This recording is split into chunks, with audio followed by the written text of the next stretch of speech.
La guerre en Ukraine place les armées européennes devant un point de bascule. Et là, tous les milieux sont concernés, terrestres, maritimes et aériens. Sans oublier évidemment l'espace extra-atmosphérique. Alors, quelle place dans le milieu aérien et spatial prennent-ils quelle place ces milieux aériens et spatiaux prennent-ils dans la compétition que se livrent aujourd'hui les puissances? Et puis, comment est-ce que l'Europe peut défendre ses intérêts dans ces milieux, évidemment, tout en préservant, en renforçant la coopération entre ces États? Général, je vous laisse la parole pour pouvoir éclaircir tout ça.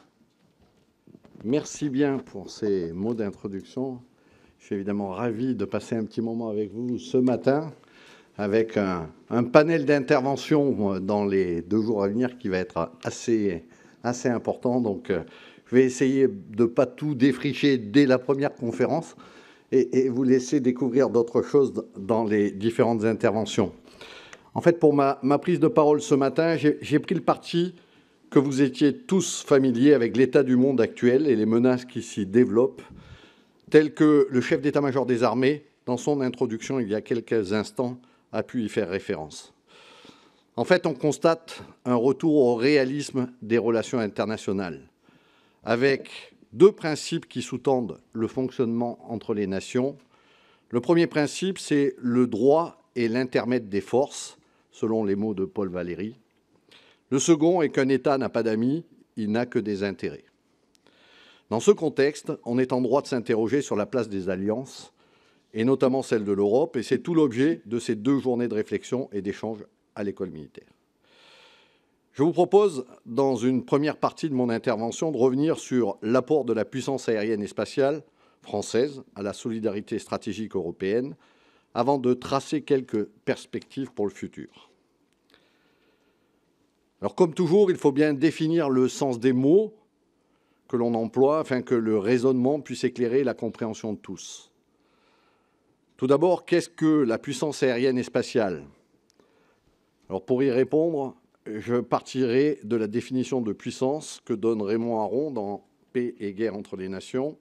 Il écrit « La puissance sur la scène internationale et la capacité d'une unité politique d'imposer sa volonté aux autres unités ».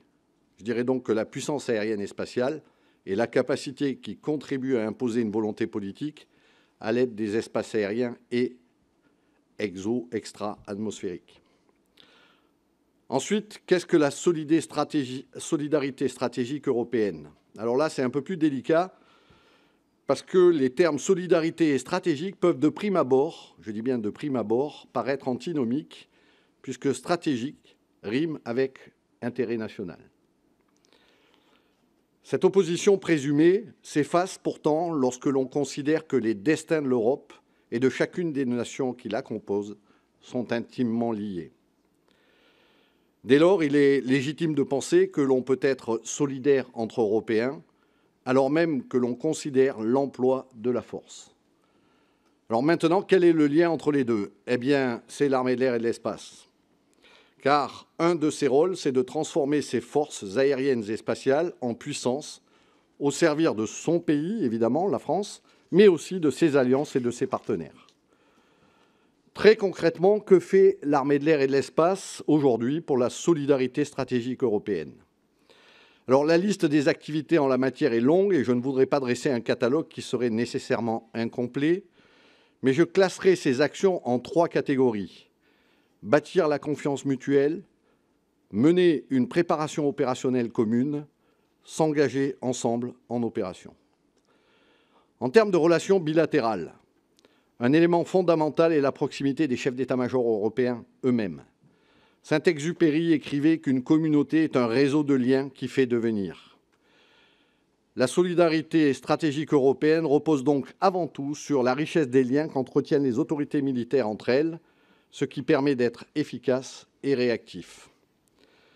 Dans ce domaine, la densité et la régularité des échanges est capitale. Mon agenda peut en témoigner s'il le fallait.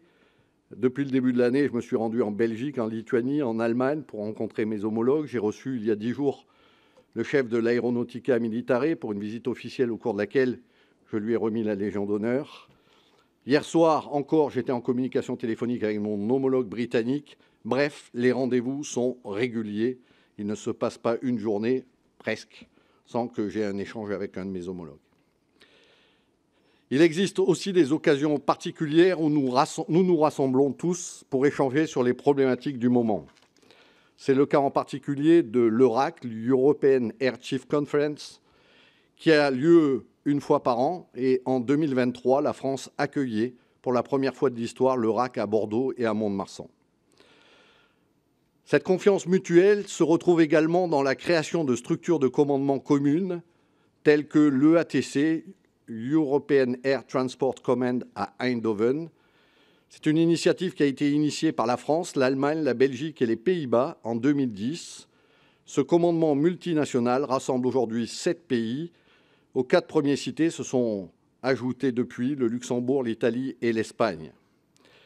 Il permet de satisfaire les besoins de transport de chacun des membres tout en développant des synergies sur l'utilisation de flottes mises en commun.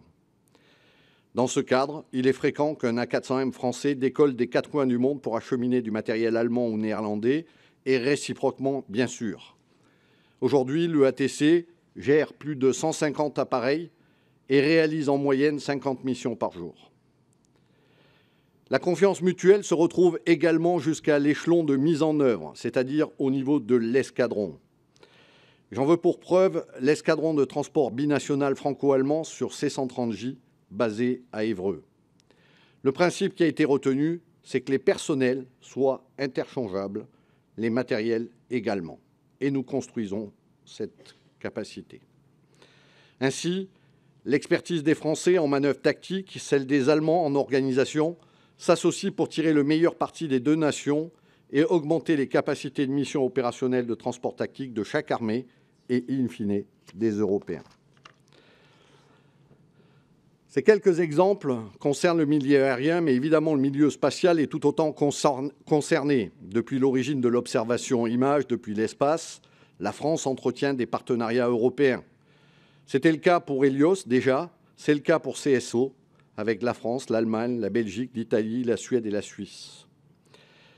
Les satellites de communication Syracuse, eux, sont de conception franco-belge. Ces coopérations nous permettent, par la force du nombre, d'avoir une meilleure couverture, un meilleur temps de latence, une plus grande résilience. Alors j'ai cité une deuxième catégorie d'activités qui sont nécessaires à la construction de la solidarité stratégique, la préparation opérationnelle. Là aussi, de nombreux exercices bilatéraux multinationaux sont organisés chaque année. Ils permettent une meilleure connaissance réciproque, une adaptation des doctrines. J'étais, par exemple, avant-hier, à l'exercice Astérix à Toulouse, dont l'édition 2024 met l'accent sur la participation internationale. 15 pays, dont 10 Européens, participaient contre 5 l'an dernier. Une progression significative et la volonté démontrée non seulement de faire participer les nations partenaires, mais aussi de les intégrer pleinement dans la conduite d'une préparation opérationnelle moderne et exigeante. Je ne vais pas faire, encore une fois, la liste des exercices que nous réalisons en commun tout au long de l'année. Elle serait trop longue pour la présentation de ce matin. Mais en parlant de préparation opérationnelle commune, je voudrais évoquer une mission dont vous entendrez parler prochainement et qui retiendra, je l'espère, votre attention de par ses ambitions et son ampleur. C'est l'opération Pégase 2024, l'opération qui nous conduira en Indo-Pacifique à l'été 2024. La mission 2024 se distinguera des éditions précédentes par sa capacité à intégrer différents partenaires européens et par la diversification des trajectoires et activités qui lui permettront de développer des partenariats et des coopérations opérationnelles avec un large réseau de pays à travers le monde. 2 dispositifs réaliseront 2 trajectoires différentes avant de se rejoindre en Australie pour l'exercice majeur Pitch Black. La route ouest verra le déploiement coordonné des nations du projet SCAF, Allemagne, Espagne et France, pour un exercice de préparation opérationnelle à la très haute intensité en Alaska dans un premier temps. La route Est, qui consiste à la projection de puissance en interalliés avec le Royaume-Uni dans le cadre de la composante aérienne de la CGEF jusqu'en Australie. La finalité, c'est bien évidemment l'engagement opérationnel commun. Et si je passe sur les engagements opérationnels, je pense immédiatement à la nouvelle mission, la mission Aspides en mer Rouge et sa composante aérienne qui fait partie intégrante de cette solidarité stratégique européenne. Il est un autre volet où la solidarité stratégique européenne s'exerce actuellement, c'est bien évidemment le soutien à l'Ukraine. Pour la France, le président de la République a été clair et nous a fixé un objectif, faire en sorte que la Russie ne gagne pas cette guerre. D'abord, un renforcement de la posture de l'OTAN sur le continent européen a été effectué. Cela s'est traduit pour l'armée de l'air et de l'espace par des opérations continues depuis février 2022, avec un premier décollage de nos Rafales moins de 6 heures après la demande de l'Alliance de renforcer le flanc est de l'Europe. Nous poursuivons depuis et de manière ininterrompue les missions de défense aérienne qui prennent aujourd'hui la forme de déploiement de moyens de défense solaire, de moyens de surveillance aérienne et d'avions de chasse sur des plateformes de nos alliés dans la région. Nous avons également un système solaire, un SAMTE, un Mamba en Roumanie et des Mirage 2000-5 à Šiauliai en Lituanie où ils opèrent colocalisés avec des F-16 belges. Il y a plusieurs semaines, ils ont pu depuis la Lituanie se redéployer à Satenas où la remise en œuvre d'avions a été assurée par des mécaniciens suédois. En soutien plus direct à l'Ukraine, l'armée de l'air et de l'espace a effectué des cessions de matériel.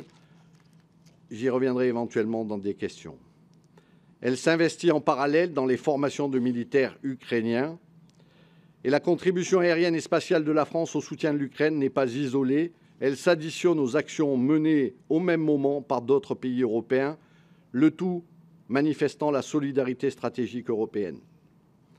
Notre communauté, finalement, ne se résume pas à la somme de nos intérêts, elle est aussi la somme de nos dons. Je voudrais m'arrêter là pour les exemples pour cette première partie et nous pourrons y revenir, comme je viens de le dire, dans les questions si vous le souhaitez. Je voudrais maintenant dresser quelques perspectives d'avenir. Alors, sur le plan militaire, une vraie solidarité stratégique est possible quand on est capable d'opérer ensemble. La notion d'interopérabilité y est centrale. Elle est un prérequis pour agir collectivement à l'époque moderne. Interopérabilité des processus, interopérabilité des matériels, rapprochement des doctrines, j'en passe. Beaucoup de travail est effectué depuis des années pour rendre cela possible, mais être lucide, c'est voir le monde tel qu'il est et se rendre à l'évidence que le secteur de l'armement est un secteur où les antagonismes d'intérêt sont nombreux. Malgré tout, il n'y a pas de fatalité. La fatalité, c'est l'excuse des âmes sans volonté. D'autant que nécessité fait loi et que les dangers qui s'agrègent autour de nous exigent une réponse de plus en plus coordonnée. L'immobilisme n'est donc pas une option. Façonner la puissance et la crédibilité de l'Europe dans tous les milieux nécessite de faire les bons choix aujourd'hui et de bien définir l'ambition que nous nous fixons. Quel que soit le milieu ou le domaine de confrontation, le combat de demain s'effectuera avec un niveau de menace supérieur à celui que nous avons connu et à celui que nous vivons aujourd'hui. Dans les domaines aérien et spatial, le combat exigera à la fois haute technologie pour l'emporter, masse pour durer, connectivité étendue pour améliorer l'efficacité opérationnelle. Cette assertion, je la tire de ma vision stratégique pour l'armée de l'air et de l'espace, élaborée en 2021 et passée au filtre des opérations en cours. Et les menaces futures, je les entrevois en fait sur 2 périodes de temps différentes. La première à l'horizon 2030 et la deuxième à l'horizon 2045. Et encore une fois, les dates sont approximatives tant l'incertitude à ces horizons est importante. Ça pourrait s'accélérer ou ça pourrait se ralentir, nous le verrons. Mais à l'horizon de la décennie 2030, nous assisterons à une généralisation des bulles de déni d'accès multicouches, plus difficiles à pénétrer, avec la prolifération de systèmes solaires aux performances accrues. Les flottes d'avions de chasse de 5e génération se généraliseront, quelle que soit leur origine, américaine, chinoise ou russe. À cet horizon, nous observerons également une généralisation dans l'emploi des drones, comme nous l'observons d'ores et déjà, de toute taille et dans toutes les tranches d'altitude, saturant l'espace et potentiellement nos capacités défensives. L'exploitation des couches supérieures de l'atmosphère, ce que l'on nomme les très hautes altitudes ou THA, c'est-à-dire entre 20 et 100 km d'altitude, sera plus importante. Les vols de systèmes très persistants, dits High Altitude Platform System, ou les systèmes hypervéloces, y seront plus fréquents. Enfin, dans l'espace, il est à prévoir que les menaces s'intensifieront, comme le laisse présager évidemment l'apparition de satellites butineurs ou de tirs à ZAT. Les actions cyber et la guerre informationnelle ont elles aussi déjà commencé, y compris dans l'espace aérien et spatial. À l'horizon 2045, la situation sera rendue encore plus complexe par l'intégration des bulles solaires et des bulles RR précédemment évoquées via une connectivité étendue et renforcée. La LPM 2024-2030 nous permet de préparer l'outil de combat à l'horizon 2030, la réponse à l'environnement 2045, avec la marge d'incertitude que j'ai évoquée tout à l'heure, telle que partagée aujourd'hui par la France, l'Allemagne et l'Espagne, repose sur le système de combat aérien futur. Nativement conçu comme un système de systèmes, le SCAF sera centré sur un chasseur furtif capable d'emporter les armements les plus performants pour percer les meilleures défenses. Il sera accompagné de drones appelés remote carrier qui créeront la masse, l'effet de saturation, les effets militaires nécessaires à la pénétration des bulles de déni d'accès les plus denses. Il s'enrichira des autres capacités dans les différents domaines grâce à la mise en place d'un cloud. Le tout permettra d'agir plus vite que l'ennemi, plus fort et plus loin, et le caractère multinational du SCAF permettra, je pourrais presque dire, nous forcera à construire un outil interopérable by design. Il en va de notre capacité d'action collective, de la crédibilité des pays européens. Il en va surtout de notre capacité de dissuasion générale. Alors j'ai tenté de vous expliquer simplement que l'armée de l'air et de l'espace est un moteur dans la construction de la solidarité stratégique européenne. L'armée de l'air et de l'espace soutient des initiatives variées à tous les niveaux de coopération, stratégique, opérative, tactique. Elle milite aussi pour que l'interopérabilité des matériels entre Européens soit bien prise en compte. Car comme la liberté, l'interopérabilité n'est jamais acquise, nous devons y travailler dans le temps court et la garantir dans le temps long. Aujourd'hui, il nous faut répondre aux défis de l'Ukraine, tout en répondant en même temps aux défis des nouvelles technologies qui conditionneront notre façon de nous battre côte à côte demain. Et face à l'imprévisibilité de l'avenir, à la mobilité des circonstances, le danger réside dans l'absence d'unité, dans le droit qu'a chacun d'agir de son côté.